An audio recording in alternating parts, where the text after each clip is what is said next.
We don't want that flag. We don't want the anthem. We don't want this political class. We want the whole thing consigned to the dustbin of history.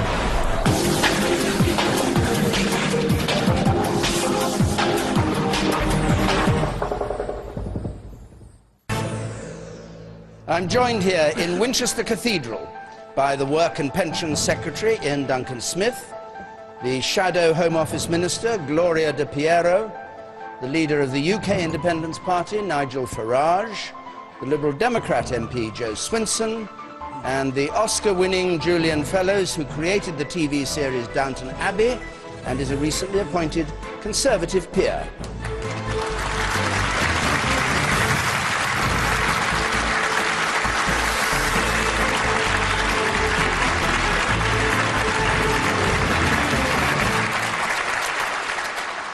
And our first question comes from Nigel Dallard, please. Nigel Dallard.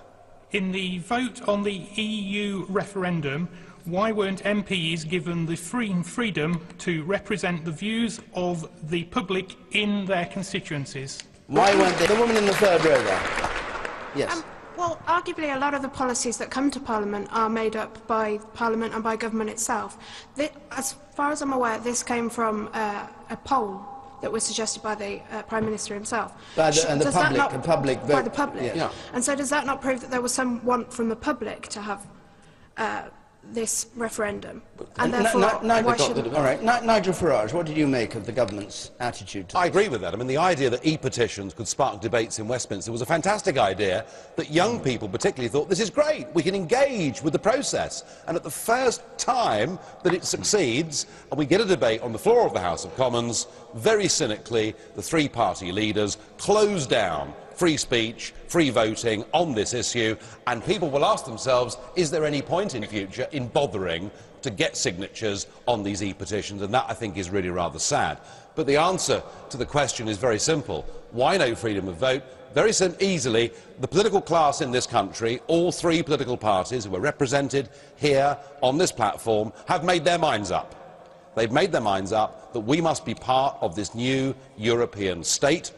And the one thing they will absolutely make sure we can never ever do is express our opinion on it. David Cameron himself, the man who of course gave a cast iron guarantee that he'd give us a referendum. That is rubbish. Well, that's what he wrote in the Sun newspaper. Nigel, and he wrote it about the Constitutional Treaty. The government has given the public a referendum on any future treaty. I voted for that at Maastricht, and they have a referendum. Please, so Ian, don't say that they will never have a vote on anything in Europe. Cameron this is a game you play, which you try and cast everybody as an extremist. Your it's leader, not true. Your leader simply not wrote true. in the Sun newspaper, I give you this cast iron guarantee that if I'm the Prime Minister, the British will have their say on the Constitutional Treaty. He has broken his promise, and I must say, I think Cameron, Clegg and Miliband are wrong. The last time we discussed the most important constitutional question of our generation was back in 1975. It's a long time ago. You have to be over 54, and my parents voted yes. They voted for a common market, not for political union, and there are 30 million of us under the age of 54 who've never been asked, and I thought what happened in the Commons on Monday was a disgrace. Well,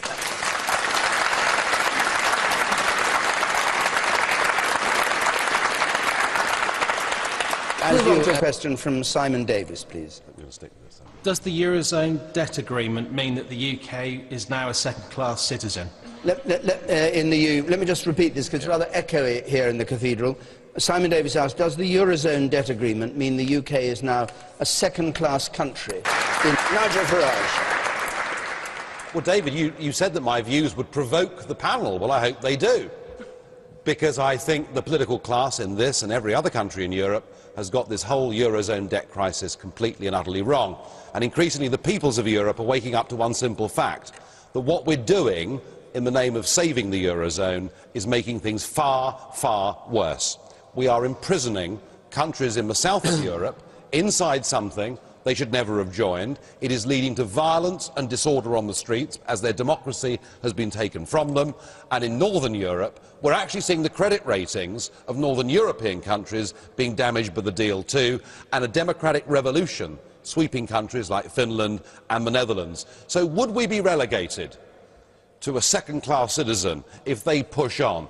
I can't believe that David Cameron is the most enthusiastic supporter of those countries pushing on to a full federal union. I think he's got it completely and utterly wrong. Giscard d'Estaing, a previous French president, once said that if the British can't accept the direction Europe is going in, they will have to be relegated to the status of a country like Switzerland. I thought, well, I don't know. It doesn't sound too bad to me. If it means we have exactly the same terms of trade with Europe, that's good by me. If it means that we're one of the richest countries in Europe per capita, that's good by me. If it means we can have referendums that are meaningful, that's good by me. I would argue what we want to do is have a free trade deal with Europe, be friendly, be good neighbours, but let's become not a second-class citizen in the European Union, let's become a first-class country in the world. That is the future for this country that I want to see.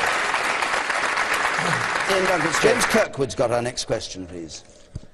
James Kirkwood. Would Jesus have cleared the temple of demonstrators? St Paul's, of course. Would Jesus have cleared the temple of demonstrators, as apparently St Paul's is determined to do?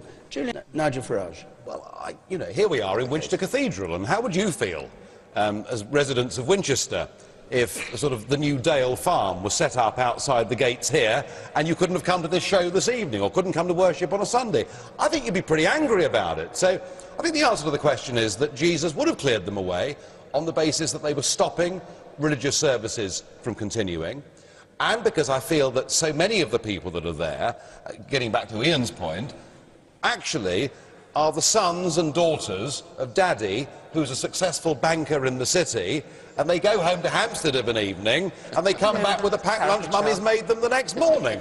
So I think elements of this really aren't genuine. I just hope that they are removed, and I think the absolute deadline, before we get tough, ought to be Remembrance Sunday, because if they were still there and if there was a problem with Remembrance Sunday services going ahead, then that really would be wrong.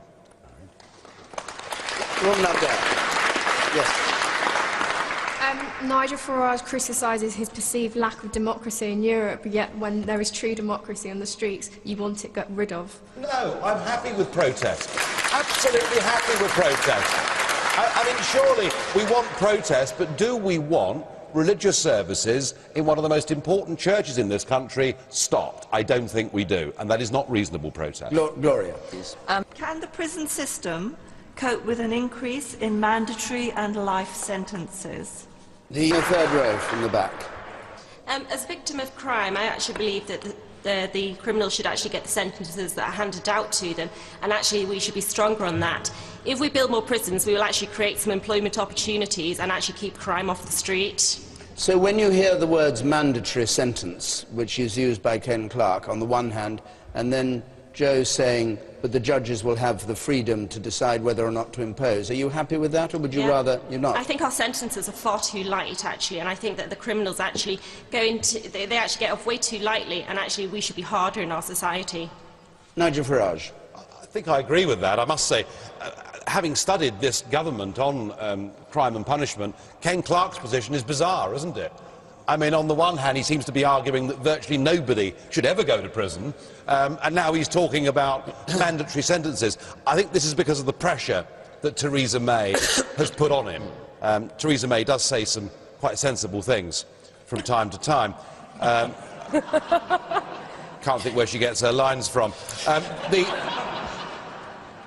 The question, can the prison system cope with this new mandatory sentencing, if indeed it's to happen at all? The answer is no. And one thing that we just have not done is we haven't recognised that the criminal base in this country has increased massively over the last few years. There are lots of reasons for it, and it's very regrettable. But I think the British public are pretty sick to the back teeth of every single week reading about people who've been given lengthy sentences, as the lady just said, have not served those sentences, and have then gone on to re-offend. And these are some of the worst crimes that we can possibly talk about. We have to recognise that that base is much bigger than it used to be, and we need to embark upon a fairly substantial prison building programme, and we need to give people tough sentences and make sure they serve them, and let's have some deterrence in the criminal justice system. All right. I'm not entirely sure why this has been come up recently. I mean, obviously, I don't think the prisons could actually accommodate more life sentences, so the next thing that it's going to be is a deterrent. But if you look at America, they have the death penalty, and their crime rate is much higher than ours. So I can see no other way of that working. But what we really should be looking at is rehabilitation, and also looking into...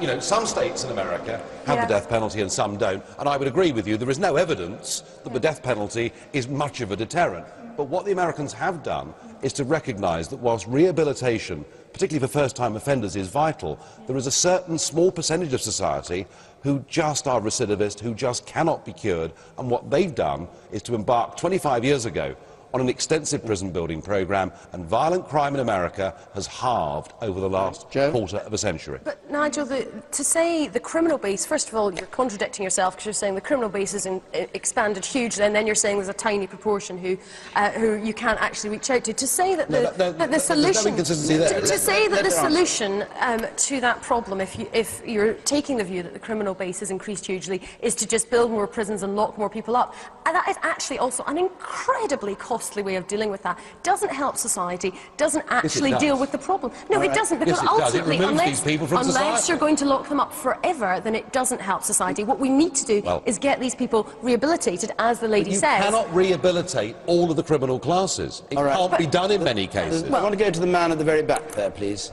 We'll go on. We have 5 minutes or so left. I'd like just to take one more question. This is from Sam Fox, who's a sixth form student, I think. Now that university applications have fallen significantly this year, is it still correct to have raised student tuition fees? These interesting figures that show that university applications have dropped by 9%, and the assumption being it may be because of the fees. Well, I mean, it may well. Look, it's no surprise at all, is it, for goodness sake? We have got a situation now where through the 7% that go to the private and public schools are now dominating public life in a way they haven't done for over 50 years. And my worry about this drop in university applications is in many cases it'll be the very bright people from poor families who think we cannot take on this risk, and there is less as a result of our policies. As a result of our education policies, in many, many cases, bright children from the poorest backgrounds will not achieve their very best, and that's a big, big mistake. Wasting the brains of two-thirds of the population with this stuff. We can't afford to waste these brains. A quick couple of points from you, sir, up there. We don't want that flag.